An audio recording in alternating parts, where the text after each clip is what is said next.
चलिए, good morning students. बच्चों, आज का नया टॉपिक आपके सामने है class 11th biology. Lesson number 10 हम पढ़ रहे थे बच्चों। समसूत्री विभाजन हमने खत्म कर दिया है और आज हम बात करेंगे अर्धसूत्री कोशिका विभाजन का। अर्धसूत्री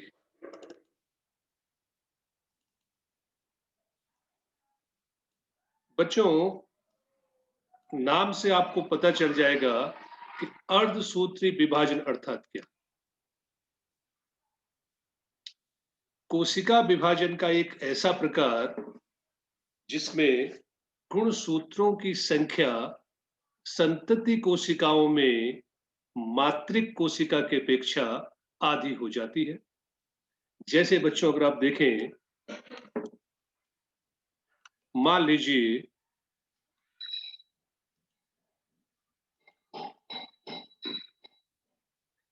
एक कोशिका है जिसमें गुणसूत्रों की संख्या 20 है।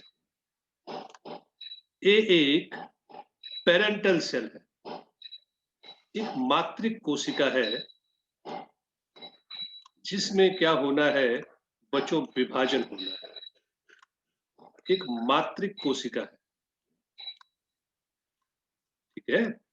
अब इस कोशिका में बच्चों विभाजन होगा और दो कोशिकाएं बनी, लेकिन दोनों कोशिकाओं में बच्चों गुणसूत्रों की संख्या आधी हो गई है। ये संतति कोशिकाएं हैं। ये कौन सी कोशिका है बच्चों? संतति कोशिका। तो पहला डिफरेंस जो समसूत्री विभाजन और अर्धसूत्री विभाजन में है वो यही है। समसूत्री विभाजन में कोशिकाएं जो बन रही हैं उनमें गुणसूत्रों की संख्या 20-20 होती, लेकिन क्योंकि ये अर्धसूत्री विभाजन है तो संतति कोशिका यानी ये कोशिकाएं और मातृ कोशिका यानी ये कोशिका में गुणसूत्रों की संख्या समान नहीं है। तो परिभाषा बताइए। कोशिका विभाजन का वह प्रकार जिसमें संतति कोशिकाओं में गुणसूत्रों की संख्या मातृक कोशिका की अपेक्षा बच्चों आधी होती है, उसे अर्धसूत्री विभाजन कहते हैं। दूसरा इंपॉर्टेंट टॉपिक, यहां पे कोशिका दो बार विभाजित होगी। तो पहला विभाजन आपने देख लिया है बच्चों। ये पहला विभाजन कैसा हो रहा है? पहला विभाजन अर्धसूत्र रिडक्शन प्रकार का है। दूसरा जो विभाजन होगा बच्चों, उसमें क्या होगा, ये कोशिका भी बटेगी और ये दो कोशिका बनाएगी, ये भी बटेगी, ये भी दो कोशिका बनाएगी। यानी अर्धसूत्री विभाजन के अंत में एक कोशिका से बच्चों, एक मातृक कोशिका से 4 कोशिकाएं बन रही है, ठीक है, जिनमें गुणसूत्रों की संख्या आधी हो रही है। विभाजन दो प्रकार का दो बार हो रहा है। तो पहला विभाजन दो जो है बच्चों, जो पहला विभाजन था ये अर्धसूत्रण प्रकार का है अथवा रिडक्शन प्रकार का है। ये फर्स्ट डिवीजन बच्चों, ये रिडक्शन है। क्यों रिडक्शन है? क्योंकि गुणसूत्र कम हो रहे हैं, गुणसूत्र रिड्यूस हो रहे हैं, आधा हो रहा है। दूसरा विभाजन आप देखिए, आपको पता चल जाएगा बच्चों, अर्धसूत्री विभाजन द्वितीय में अब ये मातृ कोशिका है और ये पैतृक कोशिका, संतति कोशिका है। ये मातृ कोशिका, ये वाली बच्चों मातृ कोशिका और ये वाली संतति कोशिका।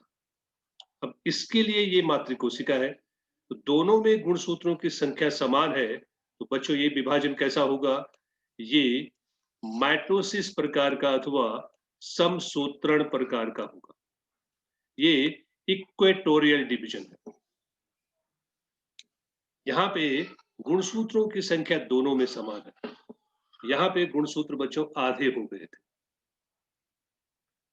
पहला आपको पता चल गया बच्चों कि क्या होने वाला है। ये जो अर्धसूत्री विभाजन से कोशिका विभाजित होती है, वो 2 बार विभाजित होगी। पहला विभाजन रिडक्शन प्रकार का होगा, दूसरा विभाजन समसूत्री प्रकार का होगा। हमको ये पता है कि ये कोशिका अगर विभाजन में जाएगी तो पहले इंटरफेज होगा। तो इससे पहले इंटरफेज हुआ होगा, अंतरावस्था चली होगी बच्चों, इंटरफेज।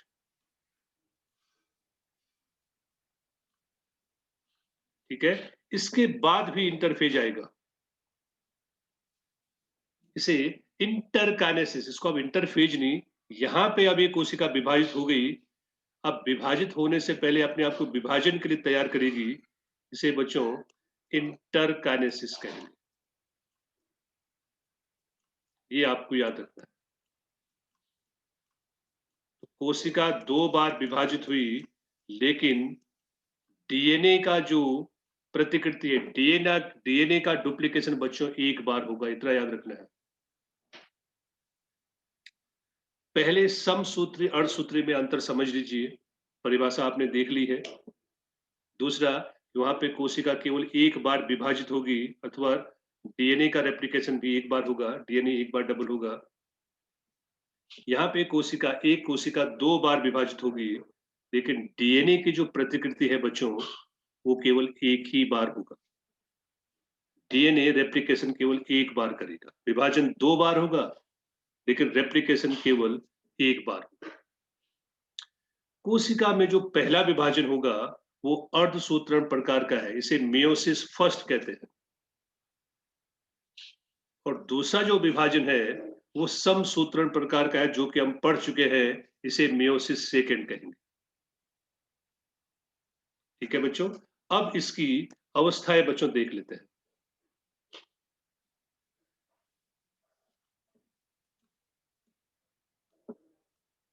चलिए, आपने देखा बच्चों यहाँ पे कि जो अर्धसूत्री विभाजन है, वो अर्धसूत्री विभाजन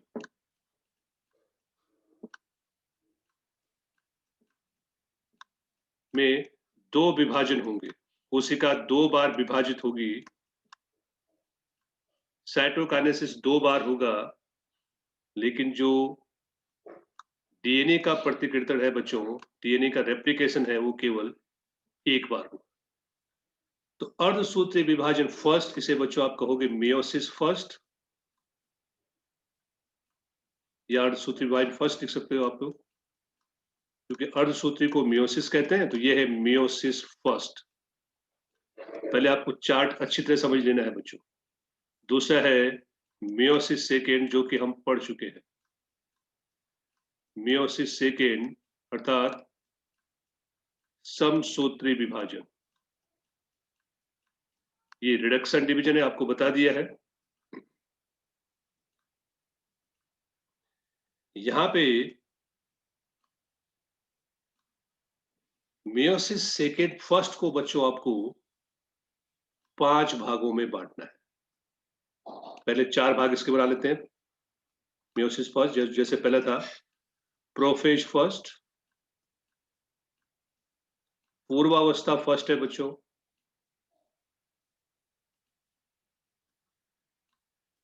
प्रोफेज फर्स्ट।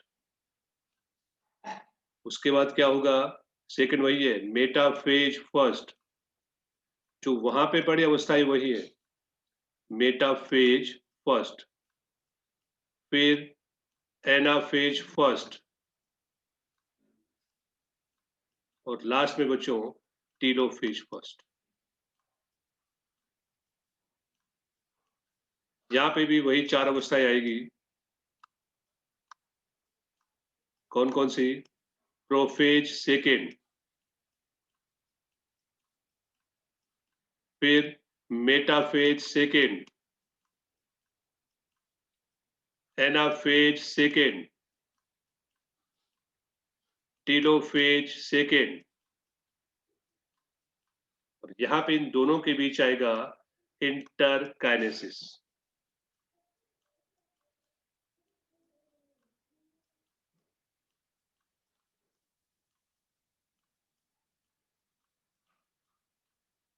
ठीक है, तो मियोसिस फर्स्ट और मियोसिस सेकंड के बीच इंटरफेज को क्या कहेंगे? इंटरकाइनेसिस कहेंगे। तो अर्धसूत्रीय विभाजन में एक कोशिका को 2 बार विभाजन करना है। एक कोशिका से 4 कोशिकाएं बनानी है, लेकिन पहले एक कोशिका से 2 कोशिकाएं बनाएंगे जिनमें गुणसूत्रों की संख्या आधी हो गई है। वो है मियोसिस फर्स्ट। 4 भाग आपको पता है, जैसे आपने पढ़ा है prophase first, metaphase first, anaphase first, telophase first. बच्चों, अब ये जो प्रोफेज फर्स्ट, अगर आप इस प्रोफेज सेकंड के साथ इसकी तुलना करोगी या समसूत्री विभाजन की प्रोफेज के साथ इसकी तुलना करोगी, तो ये बहुत अलग है बच्चों। अलग इस मामले में है कि बहुत समय लगता है इसमें, बहुत टाइम कंज्यूमिंग प्रोसेस है। ठीक है, तो अध्ययन की सुविधा के लिए बच्चों इसे 5 भागों में बांटना है। पहला है लेप्टोटीन।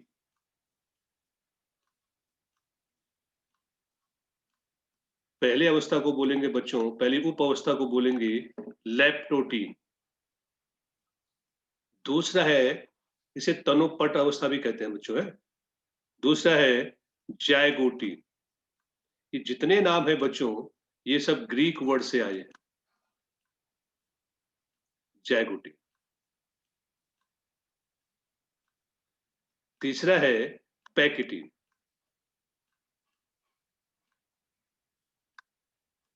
पैकिटीन। चौथा है बच्चों डिप्लोटीन।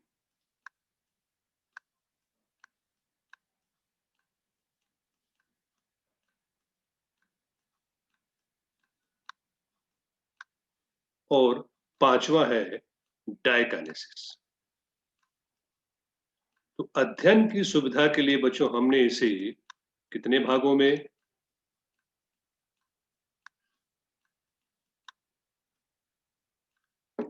5 उप अवस्थाओं में बांट दिया है।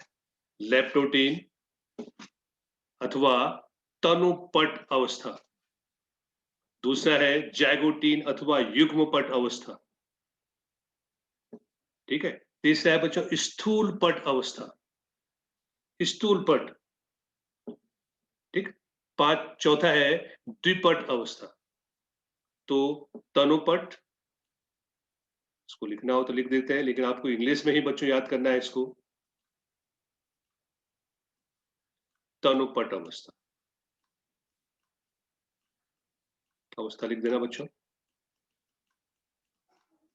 इंग्लिश में ही आप याद करिए तो ज्यादा अच्छा है।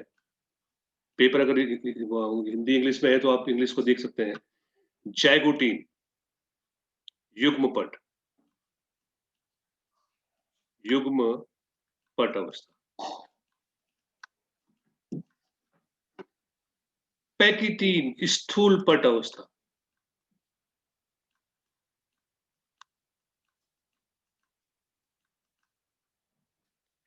डिप्लोटीन द्विपट अवस्था।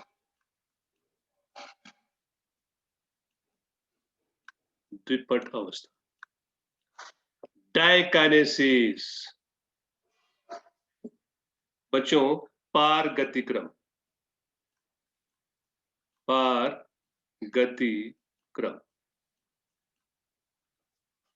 ठीक है, पारगतिक्रम।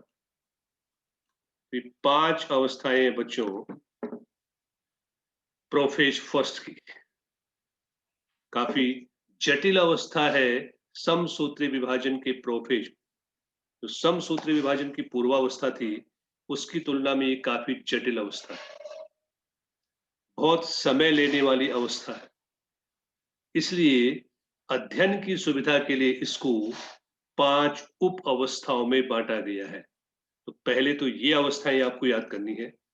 लेप्टोटीन अथवा तनुपट अवस्था, जाइगोटीन अथवा युग्मपट अवस्था, पैकिटीन अथवा स्थूलपट अवस्था, डिप्लोटीन अथवा द्विपट अवस्था और डायकाइनेसिस अथवा पारगतिक्रम अवस्था। ठीक है बच्चों, अब इनमें होता क्या है, ये नाम दिए क्यों है ऐसे, वो एक एक करके बच्चों हम लोग समझेंगे।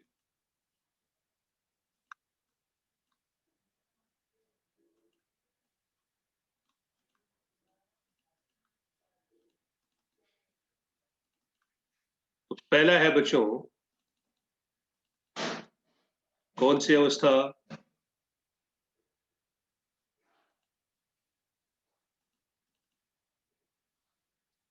तनुपट अवस्था अथवा लेप्टोटीन। लेप्टोटीन नाम क्यों मिला है बच्चों, ये समझते हैं।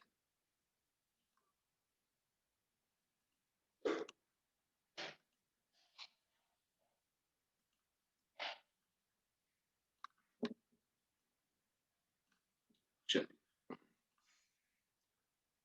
पहली अवस्था है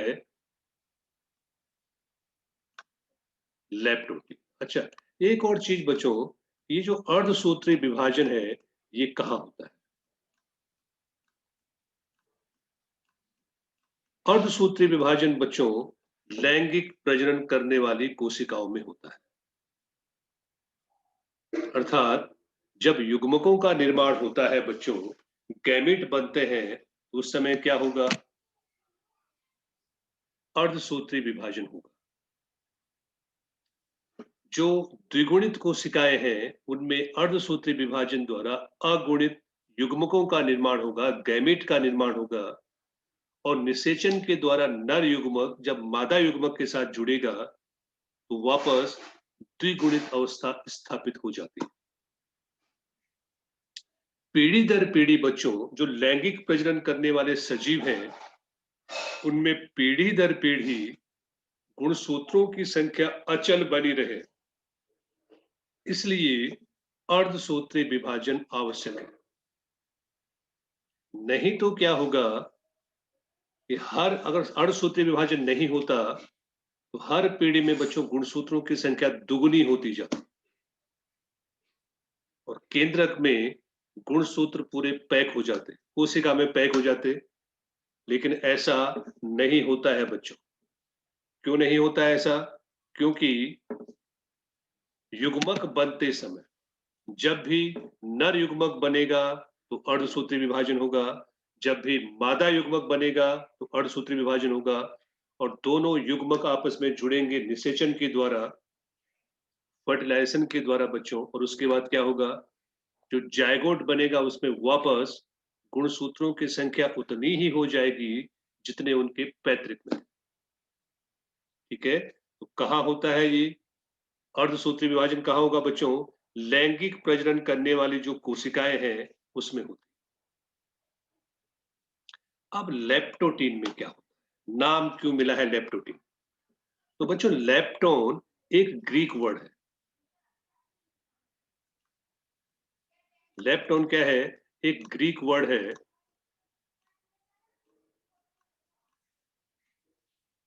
जिसका मतलब होता है thin thread. Thin thread. Thin thread से क्या मतलब है बच्चों? जो अगर आप कोशिका को देखेंगे, तो ये कोशिका है, ये केंद्रक है, और इस केंद्रक में जो गुणसूत्र है बच्चों, वो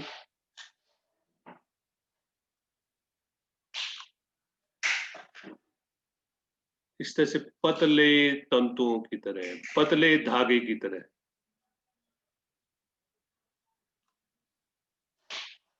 यहाँ पे गुणसूत्रिका है, वो सेंट्रियोल है बच्चों, क्या बोलते हैं इसको, केंद्रिका है। ये तारा केंद्र है, दो तारा केंद्र है बच्चों, जो एक दूसरे के पास है। ये लेप्टोटीन। इस समय जो गुणसूत्र हैं, वो पतले धागे की तरह है, और धीरे धीरे बच्चों इस अवस्था में गुणसूत्रों ने अपने अक्षों पे सिकुड़ना शुरू कर दिया है। ठीक है, लेकिन क्योंकि पतले धागे की तरह दिखाई देते हैं, इसीलिए इस अवस्था को लेप्टोटीन कहते हैं। गुणसूत्रों का संकुचन शुरू हो गया है। गुणसूत्र अपने अक्षों पे आने शुरू हो गए हैं। अब दूसरी अवस्था है बच्चों जैगोटीन। जैगोटीन में क्या होगा?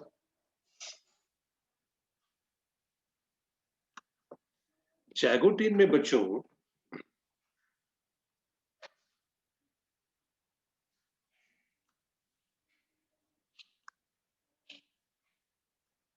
धीरे धीरे ये सूत्र अपने अक्षों पे सिकुड़ना शुरू करेंगे और गुणसूत्रों का आकार लेना शुरू कर देंगे।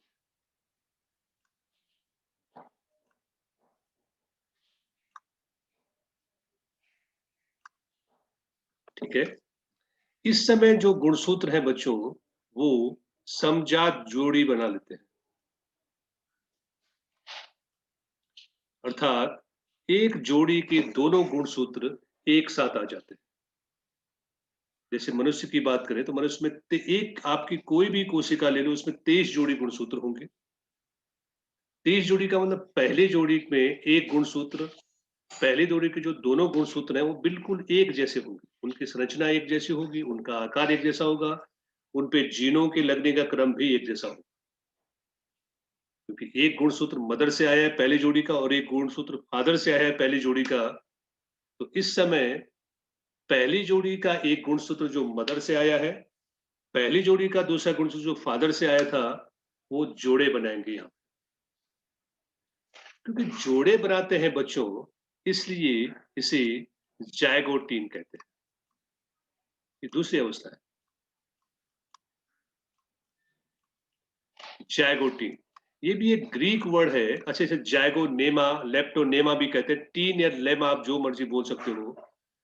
जायगोन का मतलब होता है पेयर। तो इस अवस्था का नाम जायगोन क्यों पड़ा? क्योंकि बच्चों गुणसूत्र जोड़े बनाएंगे, होमोलोगस क्रोमोसोम, समजात गुणसूत्र जोड़े बनाएंगे। अब देखिए, ये दो सूत्र आपको दिखाई दे रहे हैं, ये भी दो सूत्र दिखाई दे रहे हैं। तो इस अवस्था में ये द्विसूत्री होते हैं।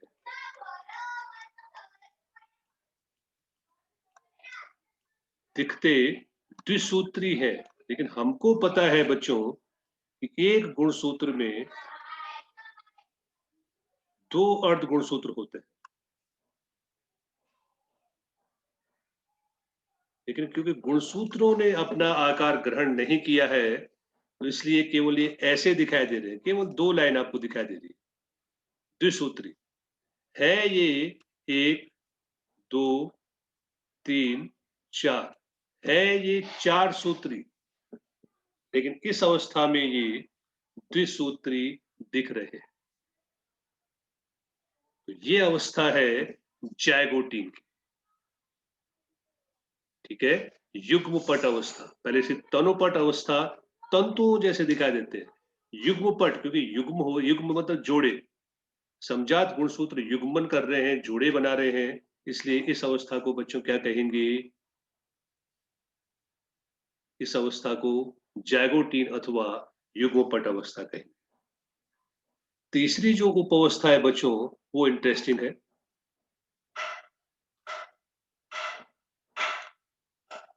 देखिए,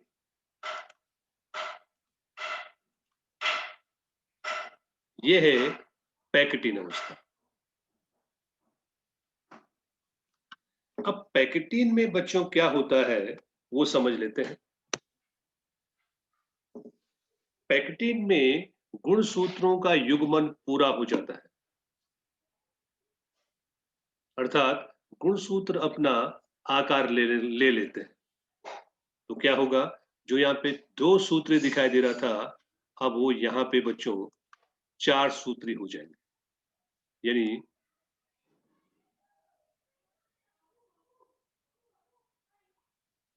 ये ऐसे हो जाएगा।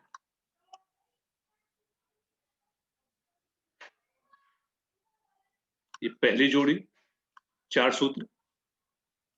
ये क्या है बच्चों? यहाँ पे काइनेटोकोर,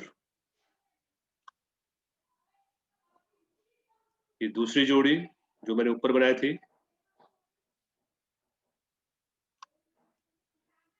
तो गुणसूत्रों का जो संकुचन था बच्चों वो पूरा हो गया इस अवस्था में। और अब गुणसूत्र आपको स्पष्ट दिखाई दे रहे हैं। प्रत्येक गुणसूत्र में 2 सिस्टर क्रोमेटिड है। ठीक है, 2 सिस्टर क्रोमेटिड है, एक ये एक है, एक ही एक। तो ये क्या दिखाई दे रहे हैं? ये आपको 4 सूत्री दिखाई दे। धीरे धीरे जो क्या था बच्चों, तारा केंद्र था, सेंट्रियोल था, वो धीरे धीरे एक दूसरे के विपरीत ध्रुवों पे जाने लग गए और पहुंच गए हैं धीरे धीरे। केंद्रिका धीरे धीरे ये भी गायब होना शुरू होगी। आपको पता है धीरे जो कंडीशन वहां थी वो तो हो गई। अब यहाँ पे क्या हुआ बच्चों, समजात गुणसूत्र ने जोड़े बना लिए। अब होगा क्या, इसको अगर मैं दूसरे कलर से दिखाऊं इसको,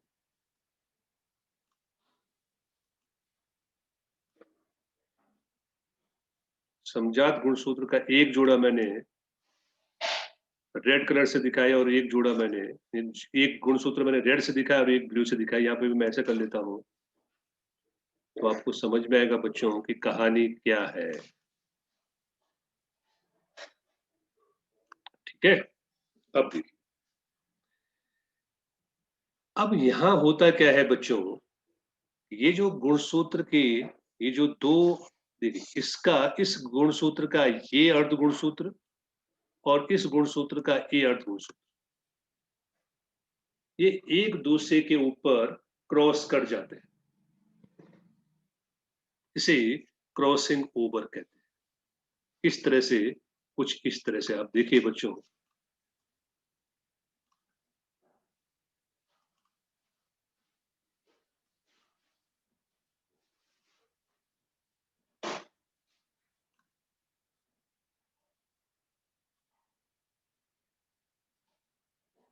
मान लीजिए ये गुणसूत्र है।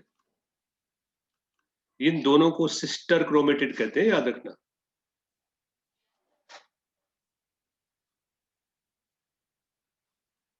अब इसके सिस्टर क्रोमेटिड ने इसके सिस्टर क्रोमेटिड के ऊपर ओवर क्रॉस कर लिया है बच्चों।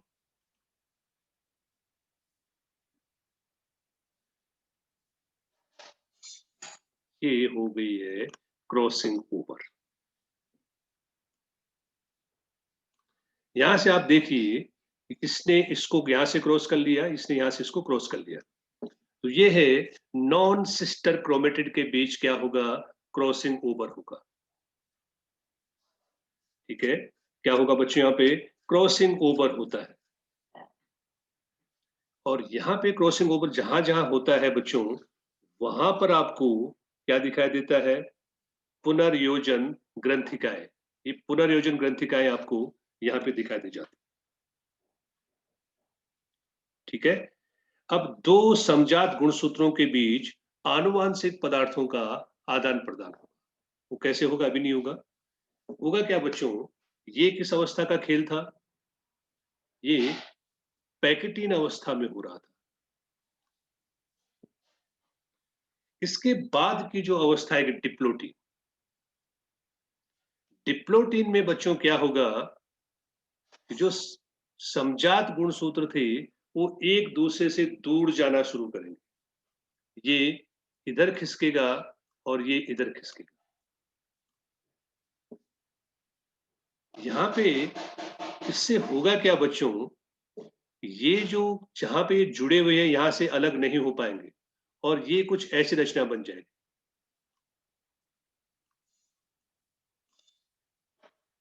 इस तरह की रचना बच्चों, आप जब कभी पूजा वूजा करते हो तो इस तरह की रचना बनती है, खींचने लगते हैं गुणसूत्र। इसे कायजमेटा कहते हैं। ये जो यहाँ पे जुड़े हुए हैं, यहाँ पे बच्चों कायजमेटा बनेगा इस तरह से, जिसको आप स्वस्तिक भी कहते हो। ये स्वस्तिक जैसे रचना बनती है। लेकिन जब खिंचाव बढ़ेगा बच्चों, तो ये यहां से टूट जाएंगे। अर्थात जो नए गुणसूत्र बनेंगे वो कुछ इस तरह से होंगे। ये इसका क्रोमेटिड,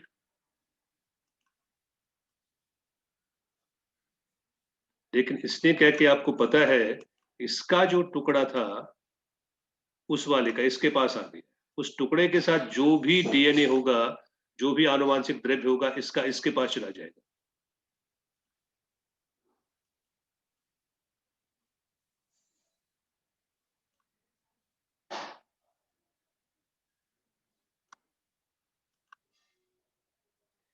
इसका टुकड़ा इसके पास चला गया। इसका आनुवांशिक द्रव्यों का बच्चों क्या हो गया है, आदान प्रदान हो गया। और जीनों के ऐसे संयोजन बने हैं जो इससे पहले नहीं बने थे। ये जो संयोजन बच्चों जीनों के बने हैं, जीन जो लगे हैं, इसके जीन इसके पास चले गया, इसका जीन इसके पास आ गया। ये जो नया संयोजन बना है इसे रिकॉम्बिनेशन कहते हैं। और इस रिकॉम्बिनेशन में जो एंजाइम काम करते हैं उन्हें बच्चों रिकॉम्बिनेज कहते हैं। एंजाइम का नाम है रिकॉम्बिनेज, और प्रक्रिया है ये जो बने हैं नए गुणसूत्र जो बन गए हैं, इन्हें कहते हैं, इस प्रक्रिया को कहते हैं रिकॉम्बिनेशन। ये ऐसा कॉम्बिनेशन है जो किसी भी माता पिता में से किसी के पास नहीं था। अब एक माता पिता के बच्चों अगर 4 संतानें हैं, माता पिता वही हैं, लेकिन चारों संतानें हूबहू अपने माता पिता के साथ नहीं मिलती हैं, या हूबहू अपने भाइयों के साथ वो नहीं मिलते हैं। एक फल में जितने बीज होंगे वो सब एक समान नहीं होंगे। एक माता पिता की जितनी सारी संतानें सब एक जैसी नहीं होंगी। क्यों? क्योंकि हर संतान के बनते समय बच्चों ये क्रॉसिंग ओवर अलग अलग प्रकार से होगा। ये जो है, जो गुणसूत्रों के खंडों का आदान प्रदान है वो अलग अलग प्रकार से होगा। इसको आपको समझना हो तो आप 11वीं की एक बायोलॉजी की बुक लीजिए, 12वीं की एक बायोलॉजी की बुक लीजिए, दोनों में से पेन हटाइए, मिक्स कीजिए, और फिर 12वीं में जितने पेज थे उतने बिना देखे उनको लगाते जाइए। 11वीं में जितने पेज थे उतने पेज लगाते जाइए। तो जो नई किताब बनी है बच्चों, जो 2 नई किताबें बनेगी वो ऐसी होंगी जो किसी भी किताब के समान नहीं थी। फिर अगली बार भी ऐसा कीजिए, हर बार नए नए संयोजन आपको दिखेंगे। नई किताब बन जाएगी, 11वीं का कुछ इसमें, कुछ 12वीं का, फिर अगले बार फिर और कुछ चेंज हो जाएगा। यहाँ पे बच्चों ऐसा ही होता है। लास्ट में बच्चों डिप्लोटीन में अलग हो गए हैं, डायकाइनेसिस हो गया है, टूट गए हैं, खंडों की अदला-बदली हो गई है। जो डायकाइनेसिस है, अब उसमें जो प्रोफेज में हुआ था, ये क्या होगा, केंद्रिका धीरे-धीरे गायब हो जाएगी। गुण ये जो केंद्रक का आवरण है वो भी धीरे-धीरे गायब हो जाएगा। यहाँ पे जो तारा केंद्र से उनसे किरणों जैसी रचनाएं निकलेगी, वो सब घटनाएं होंगी। ठीक है? लेकिन वो हम पढ़ेंगे नेक्स्ट टाइम पे, तो इसको फिलहाल कंफ्यूज नहीं करना है बच्चों। इसको आपको अच्छी तरह देखना है। ठीक है? तो यहां तक आपको इसको तैयार करना है प्रोफेज फर्स्ट तक। कौन कौन सी अवस्थाएं आपने देख ली, एक बार वापस बच्चों रिवाइज कर लीजिए। यहां से एक मातृ कोशिका थी, उसमें विभाजन हुआ, 2 संतति कोशिकाएं बनी, लेकिन संतति कोशिकाओं में गुणसूत्रों की संख्या मातृ कोशिका के आधी होगी। लेकिन कोशिका क्योंकि 2 बार विभाजित होती है, तो पहला विभाजन रिडक्शन प्रकार का करना है, दूसरा विभाजन समसूत्री प्रकार का करना है। फिर अर्धसूत्री विभाजन 2 आपको 2 बार विभाजित होगी, तो मियोसिस फर्स्ट, मियोसिस सेकंड, क्योंकि मियोसिस फर्स्ट रिडक्शन प्रकार का है। इसको आपको फर्स्ट को फिर 4 भागों में बांटना है बच्चों। प्रोफेज फर्स्ट को आपको 5 भागों में बांटना है, क्योंकि जटिल है, काफी समय लेने वाली अवस्था है। ठीक है बच्चों? तो एक बार इसको देख लीजिए।